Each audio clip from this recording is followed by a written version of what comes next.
this is Warhawk Beyond 2040, and welcome to a very special edition of the Progressive Rock and Metal album review series. And today I am going to be taking a look at the amazing and impressive catalogue from one of the greatest and most important bands to ever burst onto the scene in the progressive rock genre in the last 30 plus years. And this is a band that I have been a huge fan of for a really long time, and this is a band that I have been wanting to discuss on this series for quite a while now. And I'm really excited to be delving into their incredible catalogue of albums. And this band has always been referred to as the greatest band you've never heard of, but everyone knows who these guys are. They have a very loyal and diehard following, and as the years have gone on, this band has continued to grow and grow in their popularity. Even when they went years of inactivity, fans have always been clamoring for more music from this band. And when you hear them play, you know straight away it's them, as they have a very distinct sound and they incorporate a number of different influences from space rock to ambient to psychedelia to progressive rock to progressive metal. It's all there, and they have their own unique voice and their own distinct identity. And this band, for me, quite frankly, needs no introduction whatsoever. I am talking about, of course, the one and only legendary progressive rock band, Porcupine Tree. So, Porcupine Tree was formed in 1987 by Stephen Wilson, and originally it started out as more of a collaborative hoax with his friend Malcolm Stocks. But then later on, Porcupine Tree would become more of a solo project for Stephen Wilson, where he would compose, arrange, produce, and play all of the music himself. And then later on, Stephen Wilson would transform Porcupine Tree into a full fledged band with musicians who would go on to become some of his most important collaborators in his career. And in their history, Porcupine Tree have had a couple of lineup changes. But for me, and I think I speak for everyone when I say this, when I think of the classic Porcupine Tree lineup, I think of Stephen Wilson, Colin Edwin, Richard Barbieri, and Gavin Harrison. And I think everyone would agree with me on that. That lineup of Porcupine Tree for me made a huge impact and made some of the best music ever in their career as a band. Now, as hard as it is for some of you to believe, I originally wasn't a fan of Porcupine Tree. I wasn't really sold on them. I found a lot of their music to be quite boring and quite dull and really leaned more towards alternative. Although they had a couple of good tracks that really stood out to me, I just didn't really find Porcupine Tree that appealing. But it wasn't until like the early 2000s when they went fully into progressive metal, I was really sold on them, really got into their music a lot, and I was completely blown away by how good their music was. But the album that really won me over before their progressive metal phase was their 1999 album Stupid Dream. I thought that was a really good album, and that really said to me that, you know what, maybe I have been a bit harsh on these guys. Perhaps I should give Porcupine Tree another chance. Maybe there's some good stuff to check out. And as I said, the early 2000s was what really did it for me. There was some really good music. And for me, are one of the greatest bands of all time. You know, and I don't think any fan out there would argue with that point. So for this special edition, this is going to be the first of three parts. So part one, I'll be discussing all of Porcupine Tree's studio albums. And for part two, I'll be discussing all of Porcupine Tree's EPs. And for part three, I'll be discussing all of Porcupine Tree's official live albums. So for part one, we are going to be discussing Porcupine Tree's studio albums, which is a total of 11 recordings. And as always, I am going to be talking about each album individually, and I'll be choosing which one I think is the best one. And it's funny, when you go through Porcupine Tree's catalogue, it's almost like there are two different bands, but they both retain the name of Porcupine Tree. The first half of the catalogue was very spacey, very ambient, and very psychedelic with pop leanings. And then the second half of the catalogue is very much in the style of progressive metal, but it's all Porcupine Tree. And as you go through this catalogue, you see how much Porcupine Tree have evolved. And there are some albums, in my opinion anyway, that are absolute classics. There are some that are excellent. There are some that are a little bit underrated. There are a few that I don't really care for that much. Obviously, some of those albums do have some standout tracks. But as you go through this catalogue, you learn to appreciate, you know, Porcupine Tree for what they are. And as I said, the music really changes a lot as you go through all 11 albums. So we're going to start with the first album, and this one came out in 1992, and this is Porcupine Tree's debut album, On the Sunday of Life. So On the Sunday of Life is the first Porcupine Tree album, and it's very much a solo effort. Steven Wilson composed, arranged, played, and produced everything himself. And this album, while it's okay, it is the debut after all. I found this album to be a little bit corny in some parts. Obviously, this is the first album, there's no band yet, so it's all Steven Wilson doing everything himself. And I feel that with this album, Steven Wilson was more or less trying to find his identity, he was trying to find his own voice. And while there are some good tracks on here, I feel that the better stuff would come much later on. So this is just merely a warm up for what was to come.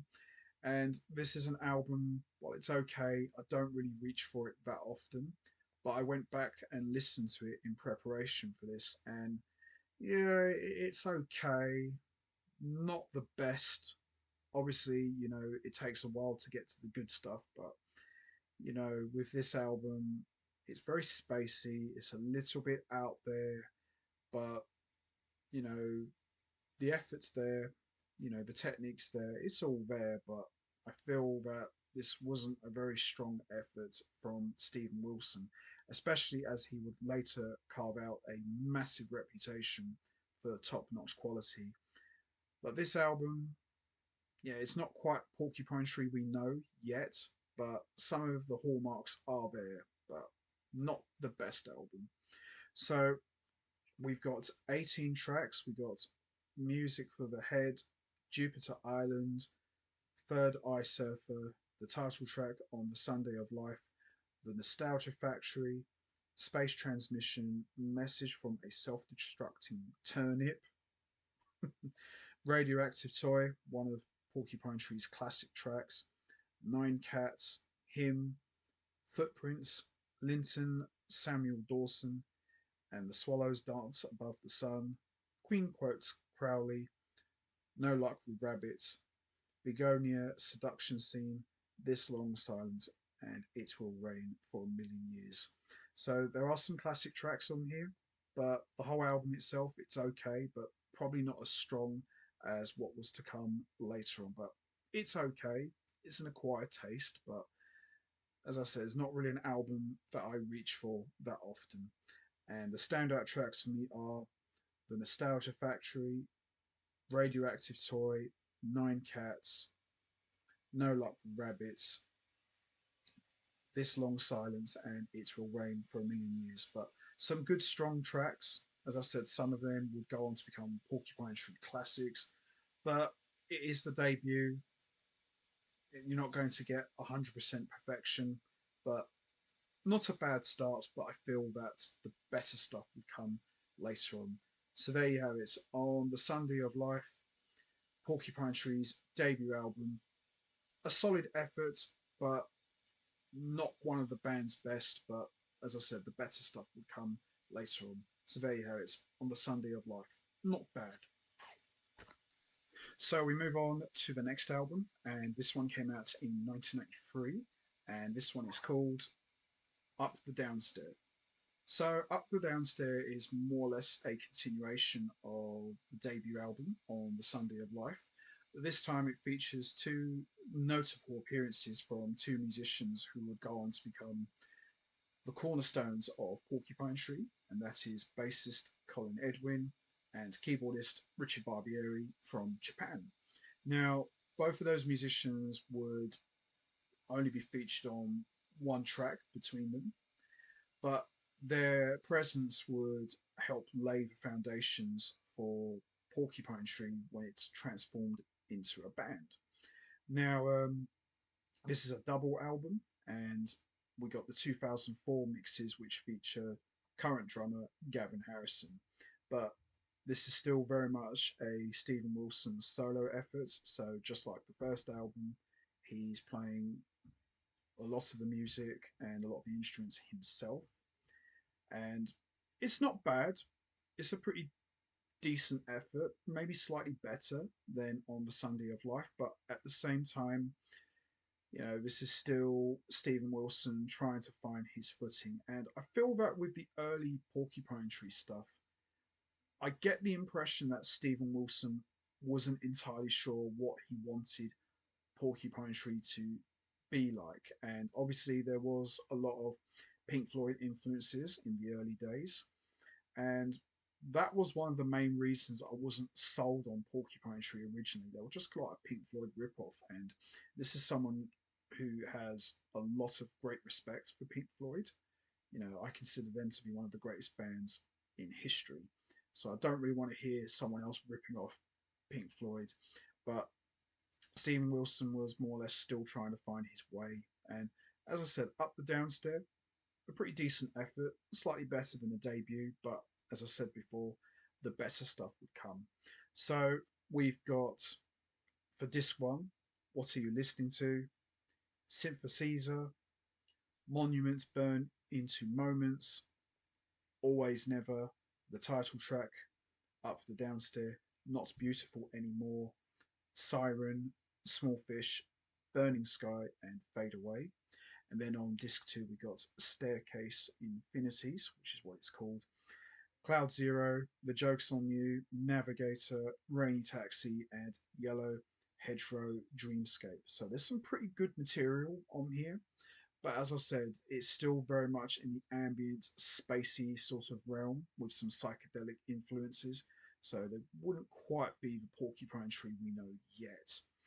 So the standout tracks for me on disc one are the title track, Up the Downstairs, which I think is the best track of the whole album. I really enjoy that one a lot.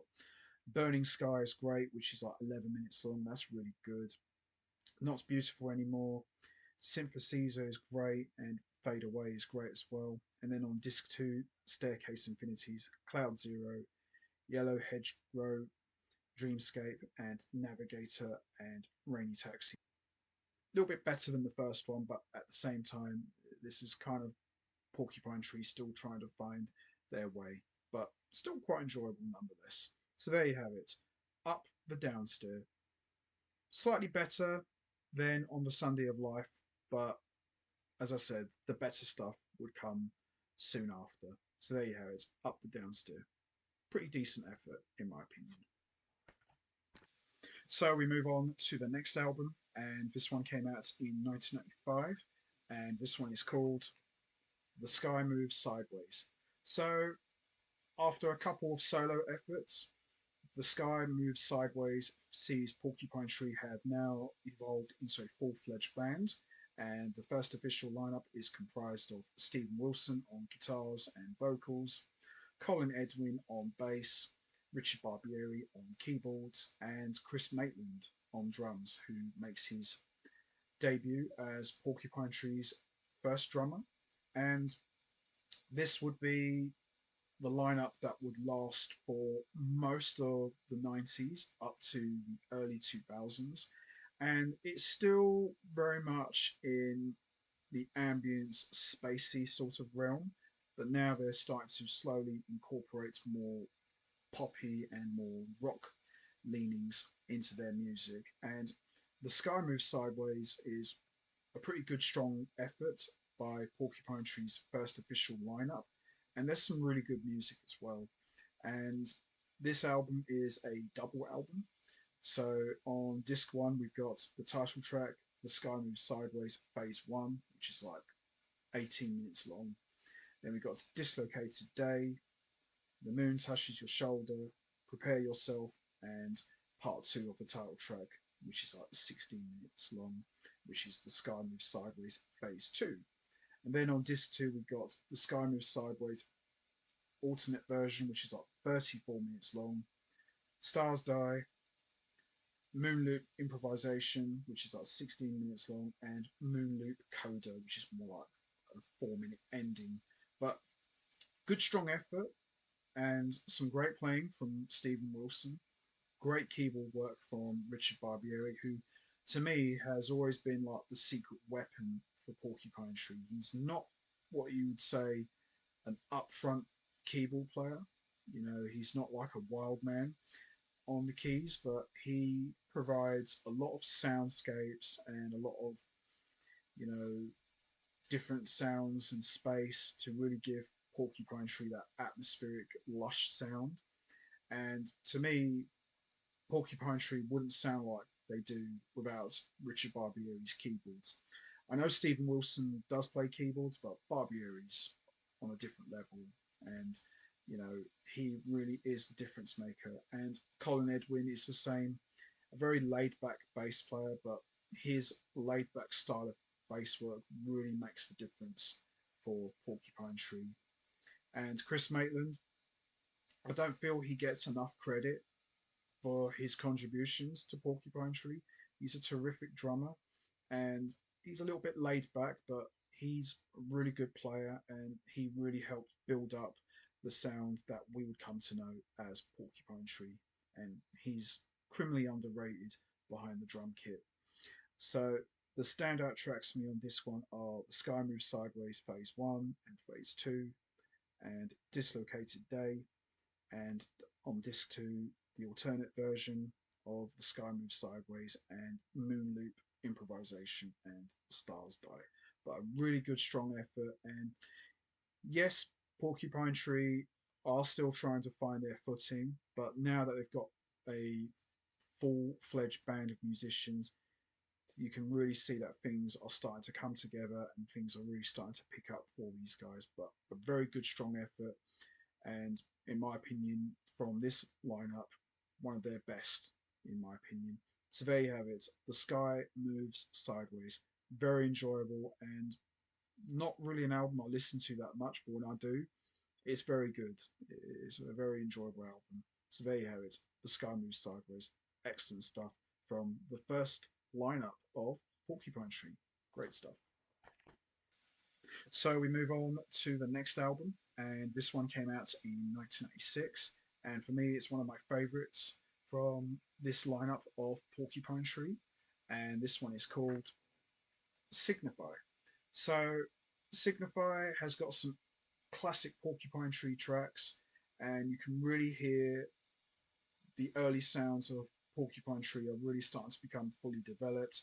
And this really does feel like a band effort. This isn't just Stephen Wilson doing everything. Everyone is arranging, composing, and really collaborating. And this does feel like a collaborative effort, and it really shows in the music. So, once again, this is a double album. So, on disc one, we got Born, Live, Die. We got the title track, Signify, The Sleep of No Dreaming, Pagan, Waiting Phase 1 and Phase 2. I love those two tracks. Absolutely beautiful they are. Severe, Idiot Prayer, Every Home is Wired, Intermediate Jesus, Light Mass Prayers, and Dark Matter. Excellent stuff from top to bottom.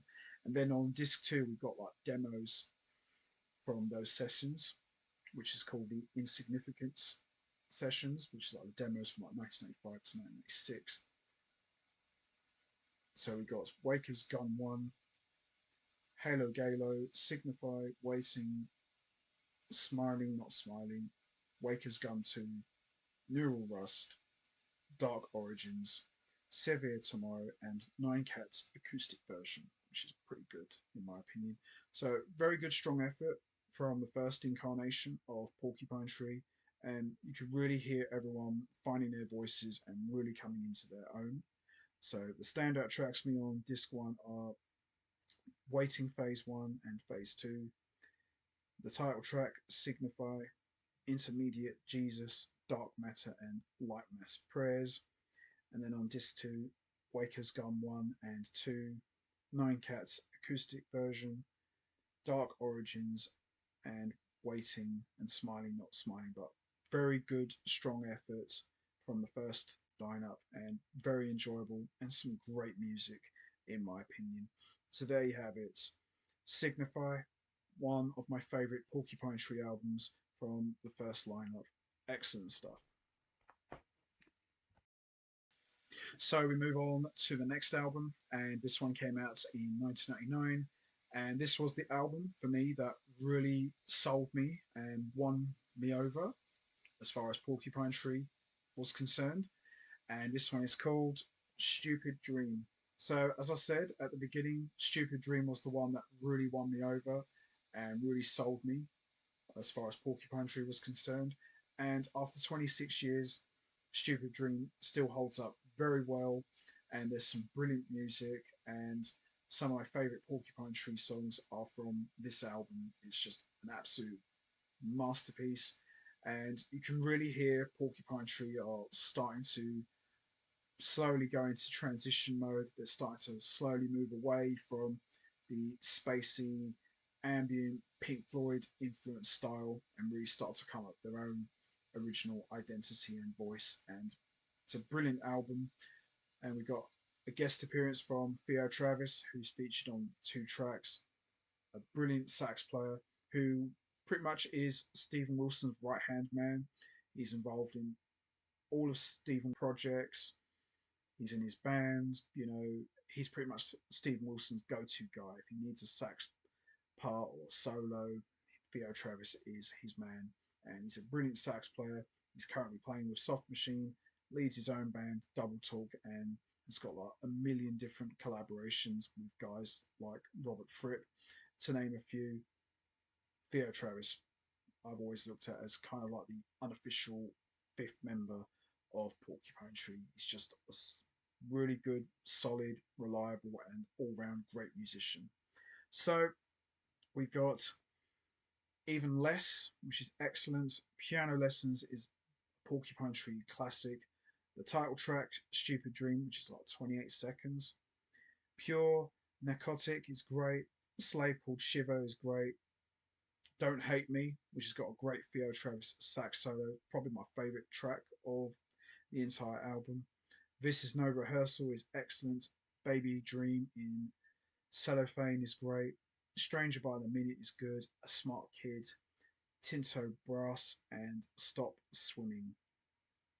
Great album. Lots of great songs from top to bottom. And as I said, probably my favourite Porcupine Tree album from the band's 90s era. It's a really good album.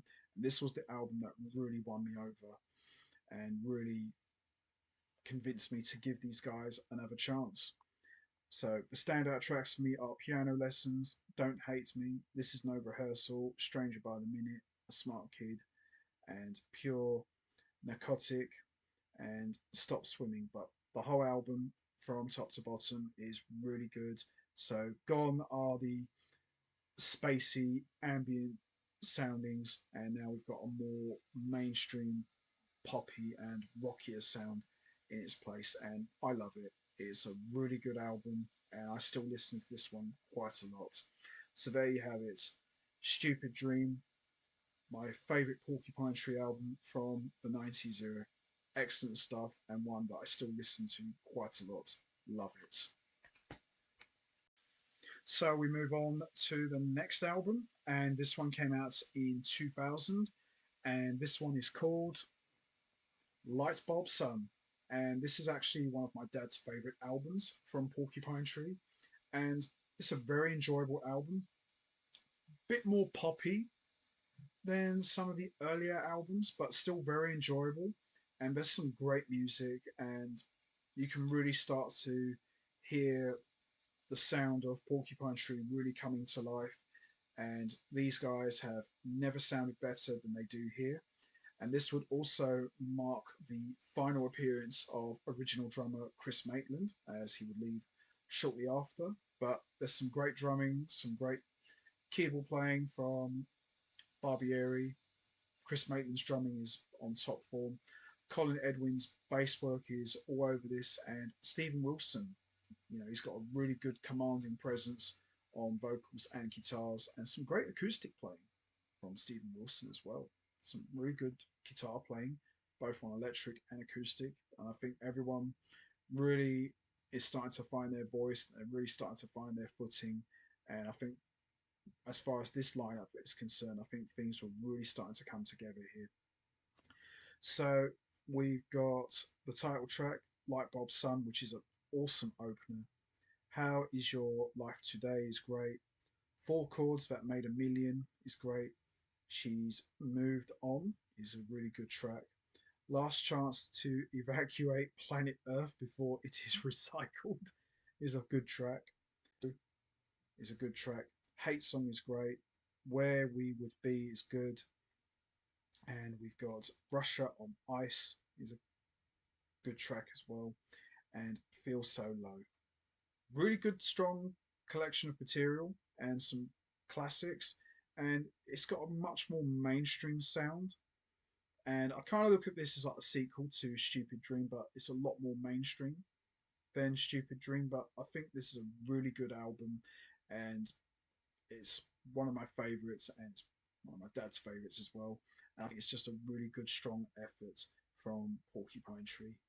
So the standout tracks for me are Lightbulb Sun, the title track, She's Moved On, The Rest Will Flow, Russia on Ice, and Feel So Low.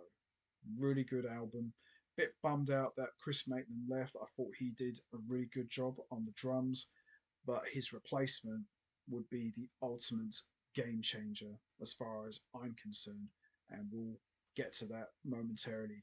But overall, Lightbulb Sun, a very good album and another favourite of mine from the original Porcupine Tree lineup. So there you have it. Lightbulb Sun, tremendous album and one of my favourites from Porcupine Tree. Love it. So we move on to the next album, and this one came out in 2002. And this album for me was the game changer for Porcupine Tree, and it would feature a brand new member, and that brand new member, of course, was the one and only drummer Gavin Harrison, and this one is called In Absentia. So, In Absentia marked the beginning of Porcupine Tree evolving into a progressive metal band, and Stephen Wilson quoted that there was one ingredient missing for Porcupine Tree, the metal. And this is a very heavy album, and the production is excellent. Gavin Harrison really makes a real strong first impression, and all due respect to Chris Maitland, who did a great job as the original drummer. Gavin Harrison is just on another level and really helps beef up the band's sound. And from a musical standpoint, I think Porcupine Tree have never sounded better than they do here, and you can really tell that this is a different Porcupine Tree to the one we heard on the earlier albums. And holy cow, this album really packs a punch and really kicks the door down and say, we've arrived and we're here to make an impact, and they do. And it's kind of funny because although Porcupine Tree had been around for a decade, I feel that this is where Porcupine Tree became the Porcupine Tree we all know. And I think a lot of that is down to Gavin Harrison. And, I think his drumming really was what the band needed. They just needed that little bit more extra power in their sound. and he is all over this album. Colin Edwin's bass playing is rock solid. Richard Barbieri's keyboard playing is on full display, and Stephen Wilson, he's just on top form, both musically and vocally. So we got Darkest Eyes, which is just a heavy, kick-ass opener. Trains is a classic. Lips of Ashes is great. The Sound of Music is probably one of the standout tracks of this entire album. Gravity Gravity Eyelids is great. Wedding Nails is excellent. Prodigal is brilliant. Free is great. The Creator has a master tape, it's excellent. Heart Attack in a Lay-By is great. Strip the Soul is brilliant. Collapse the Light into Earth is great. And then we've got a bonus disc with a couple of extra tracks. Drown with Me, Chloroform, and Strip the Soul, which is like a video edit. But in absence here, a very, very strong effort from the brand new Porcupine Tree lineup. And these guys, for me, are the classic lineup of Porcupine Tree. And the standout tracks for me are Blackest Eyes, Trains, The Sound of Music, Wedding Nails, Prodigal, Heart Attack in a Lay-By, Strip the Soul, and the two bonus tracks, Drown with Me and Chloroform. Excellent album, and from a sounding point of view, it's brilliant. It really is. So there you have it. In Absentia, one of my all-time favourites from the 2000s period of Porcupine Tree. Love it. So we move on to the next album, and this one came out in 2005, and this one is called Deadwing. So Deadwing for me, an excellent follow-up to In Absentia, and the lineup of Wilson, Harrison, Barbieri, and Edwin is just going full these guys down. And I feel as a band they were just getting stronger and stronger, and it really showed in their music. And these guys were just really collaborating together very well, and you could tell that the music is just really strong and everyone is just at their absolute best. So we've got the title track, Dead Wing, which is an excellent opener. Shallow is great. Lazarus, which is probably the softest track of the whole album and one of my favourites, absolutely lovely. Halo is great. Arriving Somewhere But Not Here is great. Mellotron's Scratch is excellent. Open Car and the start of Something Beautiful is excellent. And Glass Arm Shattering. Great stuff here. And we've got two guest appearances, one from Mikael Ackerfeldt from Opeth and Adrian Belew from the whole album. Top to bottom is just excellent. It really is. And the standout tracks for me are Dead Wing, Lazarus, Arriving Somewhere But Not Here, Open Car, and the start of Something Beautiful. Brilliant album and a great follow up to In Absentia, in my opinion. Love it. Absolutely tremendous. One of Porcupine Tree's best albums from the 2000s period. So there you have it. Deadwing. Absolutely love this one. Tremendous stuff. So we move on to the next album, and this one came out in 2007. And this one is considered by many to be the greatest Porcupine Tree album of all time. In fact, Prog magazine voted this album to be their album of the year and one of the greatest albums of the decade, and for good reason and well deserved, in my opinion. And the album I'm talking about is, of course, Fear of a Blank Planet. Could this very well be Porcupine Tree's greatest album? I would probably say so. I don't think many people would argue or disagree with that point. And I feel with this album, they really hit their creative peak. Dead Wing and In Absentia, both excellent albums, but I think this is where they really started to hit their stride with Fear of a Blank Planet. And I think all four musicians have never sounded better than they do here. And we've got a couple of guest appearances. We've got Alex Lifeson from Rush, Robert Fripp from King Crimson, and we've got John Wesley, who would go on to become the fifth member of Porcupine Tree as a live touring musician. And for me, this is excellent stuff. And some of Porcupine Tree's most memorable songs are from this album. So we've got the title track, Fear of a Blank Planet, which is an excellent opener, very fast and very well paced and very heavy.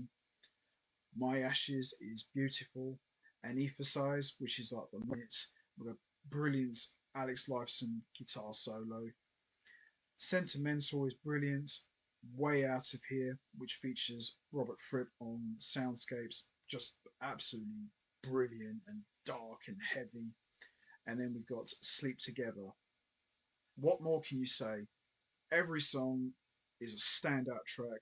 Every song is a classic, as far as I'm concerned. And to have Alex Lifeson and Robert Fripp make a guest appearance from two of the most important and most iconic bands of all time, to me, that just seals the deal. So, standout tracks for me are Fear of a Black Planet, Anesthetize, and Way Out of Here. But there's no Duff track on this album. And for me, if I had to choose one album that really captured the peak of Porcupine Tree, it would definitely be Fear of a Blank Planet. I just think it's a brilliant sounding album, very dark, very atmospheric, very heavy, very proggy, you name it, it's got it all, and it really packs a punch. And I think this is kind of like Porcupine Tree's ultimate masterpiece, and it doesn't get any better than Fear of a Blank Planet. I just think it's an excellent album, and for all the accolades, all the praise this album gets, it's well and truly well deserved as far as I'm concerned. It's such a good album. And if someone was to ask me which album do I consider to be the greatest Porcupine Tree album of all time, without question, it would definitely be Fear of a Blank Planet. It's the band's ultimate masterpiece, and what more can you say? It's a true prog metal classic. So there you have it. Fear of a Blank Planet, for my money, the band's ultimate masterpiece and their greatest album ever, period. Absolutely love this one so much and so damn good, in my opinion. Tremendous stuff. So we move on to the next album, and this one came out in 2009, and this one is called The Incident. So The Incident is a great follow up to Fear of a Blank Planet, but this time it's a little bit different. This is kind of like one big song. It's made up of 14 tracks, and they all kind of just go straight through to the next. And you really have to listen to the whole album in its entirety to really fully get the listening experience of The Incident. And we've got a bonus disc as well, which has got like 4 extra songs. And I love The Incident. I think it's a really good album.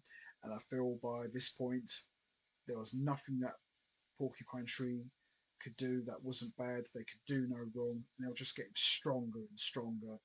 And all 4 musicians really were at the top of their game. Stephen Wilson was on top form both vocally and musically. Richard Barbieri on top form on keyboards, who played a really big part in this album. Gavin Harrison's drumming is muscular and massive, and Colin Edwin's bass playing is just absolute rock solid. And these guys were just on absolute fire. This is such a heavy album, and some great playing from Porcupine Tree, and it's just really good. And if you buy the live CD DVD called Octane Twisted, to really hear this album played live in its entirety, it's just an amazing experience. So we've got Occam's Razor, The Blind House, Great Expectations, Kneel and Disconnect, Drawing the Line, the title track, The Incident, Your Unpleasant Family, The Yellow Windows of the Evening Train, Time Flies, Degree Zero of Liberty, Octane Twisted, The Science, Circle of Manias, I Drive the Hearse, and the 4 bonus tracks, Flicker, Bonnie the Cat, Black Delilah, and Remember Me Lover. Great collection of some real prog masterpiece from Porcupine Tree. And the standout tracks for me are the title track, The Incident, The Blind House, Occam's Razor, The Yellow Windows of the Evening Train, Time Flies, I Drive the Hearse, and bonus tracks. Standouts for me are Bonnie the Cat, Remember Me Lover, and Flicker. But a really good album, and this would be the last Porcupine Tree album for a really long time, close to almost 13 years. So Porcupine Tree would go on a hiatus, Stephen Wilson would go solo, Richard Barbieri would go solo, Colin Edwin would form a band called Orc, and Gavin Harrison would play in King Crimson and join Pineapple Thief. But what a way to go out for Porcupine Tree. This was the album where they really bookended their story and say, that's it. This is the album we're going to go out on. And it looked like, for all intent and purposes, Porcupine Tree were pretty much done. But what a way to go out on a high note. So there you have it. The Incident. Excellent album, and in my opinion, a great follow up to Fear of a Blank Planet. And what a way to close out the 2000s as far as Porcupine Tree as a band is concerned. Tremendous stuff.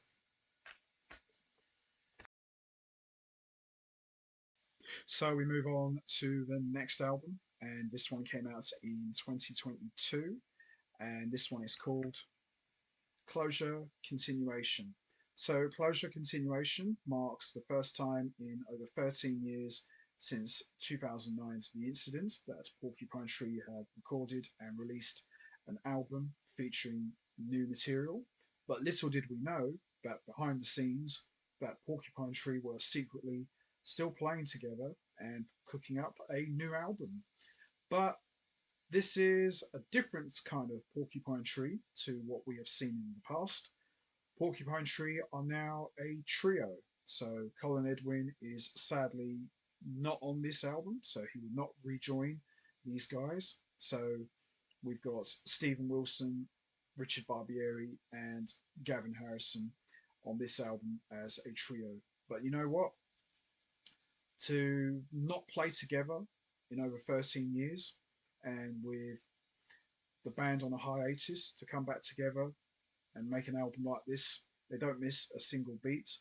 I won't lie, as great as Stephen Wilson is on the bass, I do miss Colin Edwin on this one a lot. His presence is sorely missed on the music, but there's some really strong material on this album. Is it a Porcupine Tree classic? Probably not. Is it a good album? Absolutely. Wouldn't have it any other way. And I like it. It took a while for me to get into this album because, you know, I wanted to hear classic Porcupine Tree, you know, all four guys. But it did slowly start to grow on me, and there's some really good, strong tracks on here. So we got the first track, Haradan, which has got some dirty bass playing from Stephen Wilson. Absolute amazing opener.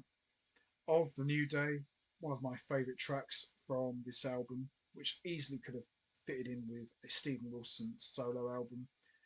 Rat's Return really harkens back to the dark, heavy sound of Opeth, so it really sounds more like an Opeth track. Dignity is excellent, Herd Culling is great, Walk for Plank is brilliant, and Chimera's Wreck is brilliant. And if you buy the double edition, you get 3 bonus tracks, Population Free, Never Have, and Love in the Past Tense as well. But good, strong effort, great reunion. Do I still call it Porcupine Tree or do I call it Porcupine Free? I don't know, but as a 3 piece, these guys sound absolutely solid and very tight. I do miss having a bass player on this album, but Stephen Wilson does a great job on the bass, but I would have much preferred to have had a proper bass player on this album. But there's some really good, strong material on Closure Continuation. And the live shows with Nate Navarro and Randy McStein really help bring this music to life. And as great as this album sounds in the studio, it sounds even better live, in my opinion. And the standout tracks for me are Haradan, of the New Day, Rat's Return, and Kimura's Wreck. Good, strong album from top to bottom, and great to see Porcupine Tree back together after all these years. And hopefully, it won't be the last time either. Hopefully, we'll see another one from Porcupine Tree. Hopefully, we won't have to wait another 12 to 13 years for a new album. Hopefully, we'll have another one very soon. But to come back together after all those years and produce an excellent album like this is a true testament to the musicianship of Porcupine Tree. So there you have it. Closure, continuation, and what a return for Porcupine Tree to come back sounding better than ever. Absolutely love this one. Great stuff. So, which Porcupine Tree album out of all 11 studio recordings do I think is the best one? Well, as I said at the beginning, there's some excellent ones, there's some classics, a couple are underrated, there are some that I don't care for, but I would definitely say the second half of the band's catalogue from 2000s onwards is some of the best music I have ever heard. The earlier stuff, there are a couple that I do enjoy, but most of it I don't really care for that much. But the beauty of Porcupine Tree's albums is they're all different. So there's plenty to choose from. They've all got their own identity, they've all got their own original voice.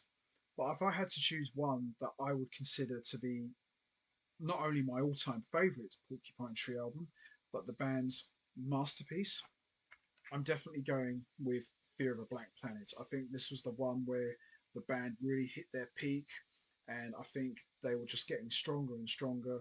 And in my eyes, they could do no wrong. And the very fact that you got Robert Fripp and Alex Lifeson from King Crimson and Rush, for me, just sealed the deal. To have those two legends from two legendary bands guesting on a Porcupine Tree album doesn't get any better than that. So I consider Fear of a Blank Planet to be the best Porcupine Tree album ever. Absolutely love this, and a lot of my favourite songs are from this album. Stupid Dream was the one that won me over, but Fear of a Blank Planet was the one that cemented me as a Porcupine Tree fan. I just think this was an absolute prog masterpiece. So there you have it. Fear of a Blank Planet, for my money, the best Porcupine Tree album ever. Period. Love it. So that's going to be it from me. I'm going to wrap this up now. What's your favourite album from Porcupine Tree's catalogue? Is it On the Sunday of Life, Up the Downstair, The Sky Moves Sideways, Signify, Stupid Dream, Lightbulb Sun, In Absentia, Dead Wing, Fear of a Blank Planet, The Incident, or Closure Continuation? There's no right or wrong answer. We all have our favourite albums.